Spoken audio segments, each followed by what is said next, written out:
नमस्कार। तो चलिए आज एक नए एपिसोड के साथ फिर आपके सामने हूँ और उम्मीद कर रहा हूँ कि आपने जो पीछे एपिसोड्स हैं उनको आपने फॉलो किया होगा। और हमने उसमें पिछले एपिसोड में अपना डिस्कशन किया था कि निबिरू जो प्लेनेट था, हमारा 10th प्लेनेट, उसके ऊपर जो पहला राजा चुना गया था उनका नाम था एन। तो ये टाइटल था, बेसिकली उनका नाम कुछ भी हो सकता था, उनको टाइटल दिया जाता था राजा बनने के बाद, जो है ना वो कहलाए एन। और उनकी जो पत्नी थी वो थी एंतु अंतु। तो ये हमने डिस्कशन किया था कि उनके यहाँ जो है ना वो एक काउंसिल का डिस्कशन हुआ था कि भाई जो उनके यहाँ बहुत बड़ी लड़ाई हुई थी कि उसके बाद कि जब एक वहाँ पर जो है शांति स्थापित करने के लिए कि भाई एक ही राजा अब निबिरू पर रहेगा आगे से, और अगर राजा नॉर्थ का होगा तो रानी साउथ की होगी, अगर साउथ का राजा होगा तो रानी नॉर्थ की होगी। लेकिन वो पूरे निबिरू पे नॉर्थ और साउथ के जो भी वहाँ पर देश हैं, जो भी कंट्रीज़ हैं, उन पे राजा एक ही होगा और उसकी बात सब लोग फॉलो करेंगे।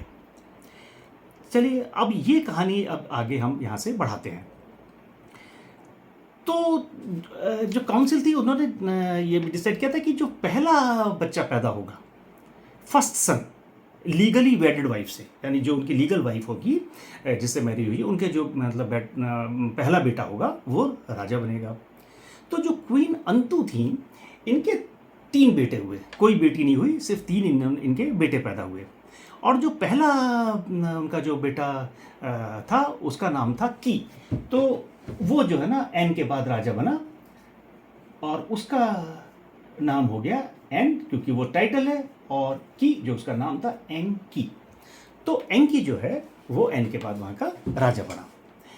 तो सिंहासन जब संभाला तो इसने जो है वो एक नई प्रथा को वहाँ जन्म दिया, और वो ये दिया कि इसके महल में जो है वो और भी सब औरतें जो है ना वो आने लगी, और वो वहाँ पर दासियों की तरह, और वो मतलब एक तरीके से क्या कहना चाहिए, वो मिस्ट्रेसेस की तरह जो है वो वहाँ पर महल में रहने लगी।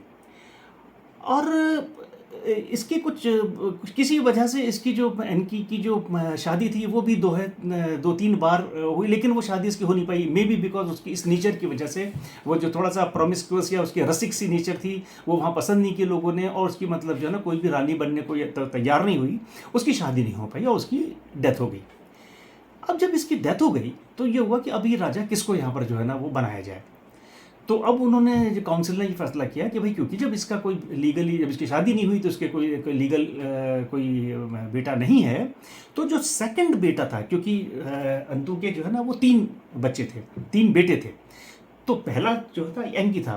तो जब उन्होंने देखा कि इसकी जो है ना जब डेथ हो गई तो उन्होंने जो दूसरे नंबर वाला जो उसका बेटा था जिसका कि नाम था इब,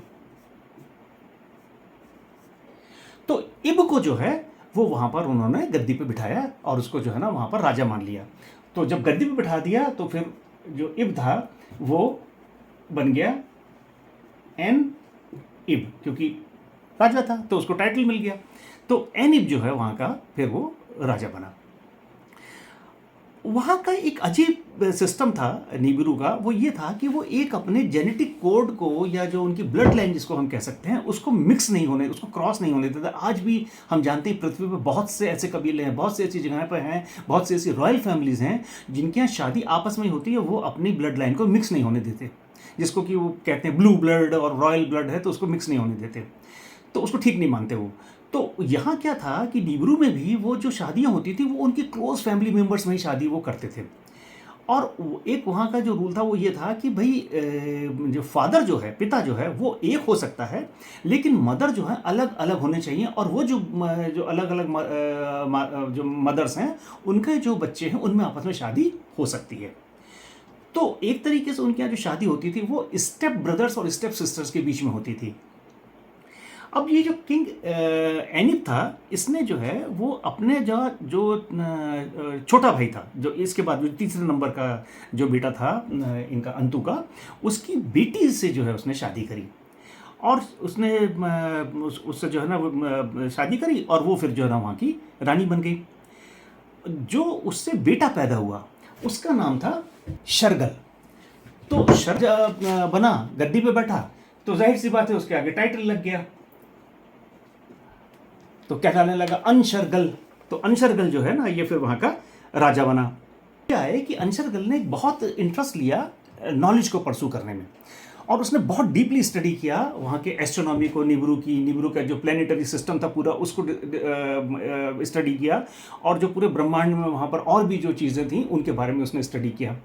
और उसने जो है वो फिर ये कहा कि भाई जो निब्रू का जो हमारा पूरा जो ऑर्बिटल सिस्टम है वो क्या है कि जब पूरा सूरज का जब वो चक्कर लगाएगा तो उसको हम जो है ना वो एक साल मानेंगे। और उसने उस साल का जो कहना शुरू किया शार। शार का मतलब हुआ ईयर, 1 ईयर, दिस इज 1 शार, 1 शार इज इक्वल टू 1 ईयर। ये उसने जो है ना वहाँ पर कहा कि इसको अब आगे से जो है हम इस तरीके से इसके निब्रू के साल गिने जाएंगे, और किस साल में किस शार में कौन सा राजा राज करता था, उसका क्या टाइम पीरियड था, किस शार से लेकर किस शार तक उसने राज किया, ये सब लिखा जाएगा। और उसने एक नया सिस्टम वहाँ पर उस चीज़ों को डॉक्यूमेंट करने का वो शुरू किया अंशरगल ने। और उसने कहा कि भाई उस टाइम जो है देखा कि भाई यहाँ जो है निब्रू पे, क्योंकि डिफरेंट कबीले थे, ढेर सारे कबीले थे, उनके अलग अलग फेस्टिवल्स जो है पूरे साल होते रहते थे। उसने उन सबको ख़त्म कर दिया। उसने कहा कि भाई ऐसा है, अब हम जो है ना पूरे साल में सिर्फ 2 फेस्टिवल्स मनाएंगे, एक हमारा होगा समर फेस्टिवल, एक हमारा होगा विंटर फेस्टिवल। समर फेस्टिवल उसने किसको कहा कि जब हमारा प्लैनेट सूरज के सबसे पास में जाएगा उस टाइम जो है ना हम उसको समर फेस्टिवल कर देंगे, क्योंकि जाहिर सी बात जब सूरज के पास में होगा तो वहाँ गर्मी ज़्यादा होगी, और जब वो वहाँ से दूर होकर बिल्कुल दूर चला जाएगा तो वो जो है हम उसको विंटर फेस्टिवल कहेंगे। तो अब यहाँ पर जो है हम एक चीज़ को थोड़ा साइंटिफिकली इसको जो है ना वो देखते हैं कि इसका क्या मतलब था कि वो सूरज के पास होगा तो वो जो है ना समर फेस्टिवल और विंटर फेस्टिवल।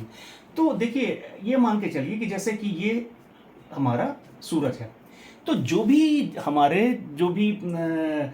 प्लैनेट्स हैं हमारे सोलर सिस्टम के अंदर सारे, वो कभी भी राउंड चक्कर नहीं लगाते हैं, वो एक एलिप्स में चक्कर लगाते हैं। एलिप्स का मतलब जैसे कि अंडे के आकार का। तो उनका जो ऑर्बिट होता है वो it is something like this, ये इस तरीके से। तो एक अंडे के आकार का उनका जो है ना वो ऑर्बिट होता है। और यहां पर मान लीजिए ये हमारा जो है ना वो प्लैनेट हो गया निबिरू।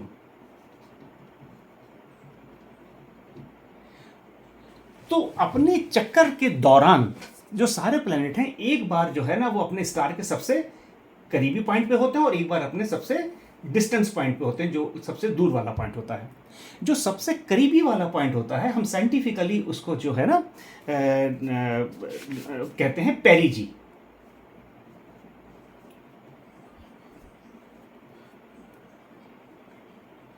तो पेरिजी जो है वो उस पॉइंट को बोलते हैं जब हमारा जो प्लैनेट है वो घूमते घूमते सूरज के सबसे करीबी पॉइंट पे होता है।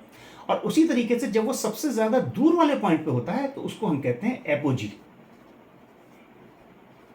तो पेरिजी एंड एपोजी ये 2 पॉइंट्स होते हैं प्लैनेट के अपने ऑर्बिट में घूमते वक्त आते हैं। तो उसने ये कहा कि जब ये पेरिजी पे होगा निबिरू तब तो बनाया जाएगा समर फेस्टिवल, और जब एपोजी पे होगा तो ये बनाया जाएगा विंटर फेस्टिवल। ये इसने जो है ना एक अपना जो है ना वो सिस्टम शुरू किया। तो उसने एक जो चेंज किया, बड़ा मेजर एक चेंज और किया उसने, वो चेंज किया उसने मैरिजेस को लेके। क्योंकि हुआ क्या था कि निबिरू पे जो इतनी ज़्यादा लड़ाइयाँ हुई और बहुत बड़ा एक महायुद्ध हुआ जो हमने डिस्कस किया था पिछले एपिसोड में, उसमें क्या हुआ था कि वहाँ पर जो उनके जो मेल थे, जो पुरुष थे, वो बहुत बड़ी तादाद में मारे गए थे। और उससे क्या हुआ कि जो पुरुषों का नंबर वहाँ कम हुआ और ढेर सारा नंबर जो वहाँ पर वो बढ़ा औरतों का। तो वहाँ पर जो है महिलाएं जो है ना वो ज़्यादा हो गई और पुरुष जो है ना वो कम हो गए।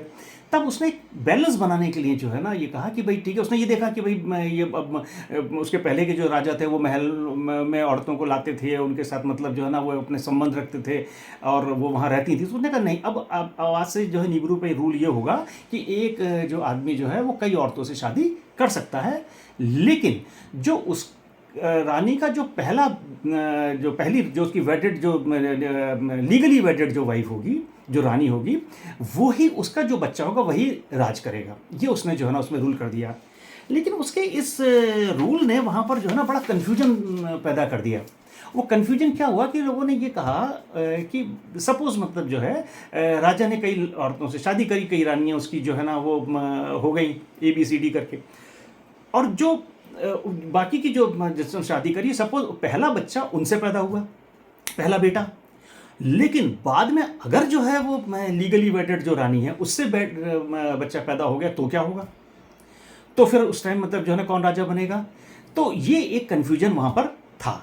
और हुआ क्या कि इंसिडेंटली या कोइंसिडेंटली ये जो राजा था अंचरगल, इसको जो है यही चीज़ अपने जीवन काल में, अपने लाइफ टाइम में उसको जो है देखनी पड़ी, क्योंकि एग्जैक्टली उसके साथ यही हुआ क्या कि उसकी जो कई रानियां थी उनमें से एक रानी से या एक दासी से, जो भी समझ लीजिए, उससे उसके एक बेटा पैदा हुआ। लेकिन उसके कुछ टाइम के बाद जो उसकी लीगली वेडेड जो वाइफ थी, कि उसने अपने छोटे भाई की बेटी से शादी करी थी, उससे उसके बेटा पैदा हो गया।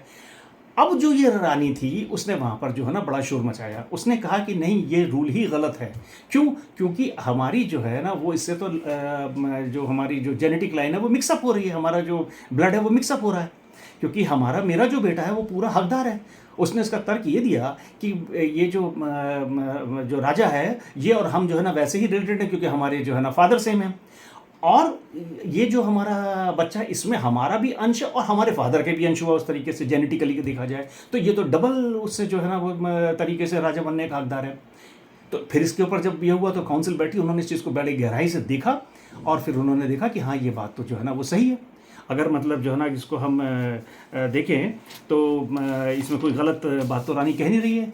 तो उन्होंने फिर जो है ना इस रूल को जो है वो बदला, और उन्होंने कहा कि भाई अब आगे से क्या होगा कि ठीक है कई रानियां तो हैं, लेकिन जो लीगली वेटेड रानी है उससे चाहे बाद में भी बेटा पैदा हो लेकिन राजा वही बनेगा। तो ये जो है नया रूल जो है वो वहाँ पर जो है वो लाया गया, और उसको फिर उन्होंने नोट किया। उन्होंने कहा कि नहीं, अब इसको ऐसा करते हैं कि इसको हम अपने लीगल सिस्टम में लेते हैं। और जब वो लीगल सिस्टम में आया तो अंशरगल का जो बेटा था, जो कि वहाँ का 5वां राजा बना, उसका नाम था, तो शार जो था वो वहाँ का 5वां राजा बना, और क्योंकि राजा बना तो उसके आगे टाइटल लगा, वो बन गया अंशर। तो अंशर जो है वो वहाँ का 5वां राजा बना। तो इस तरीके से जो है वो नीवरू पे जो है वो एक सिस्टम आगे बढ़ा। तो चलिए अब हम अपने अगले एपिसोड में जो है ना देखेंगे कि अंशर के टाइम पे जो है ना क्या चेंजेस है और वहाँ पर किस तरीके से ये कहानी आगे बढ़ी। तो तब तक के लिए नमस्कार, और आपको अगर अच्छा लगता है चैनल मेरी क्यूरियस सनसेट तो इसको लाइक, शेयर और सब्सक्राइब जरूर कर दीजिएगा। Thank you.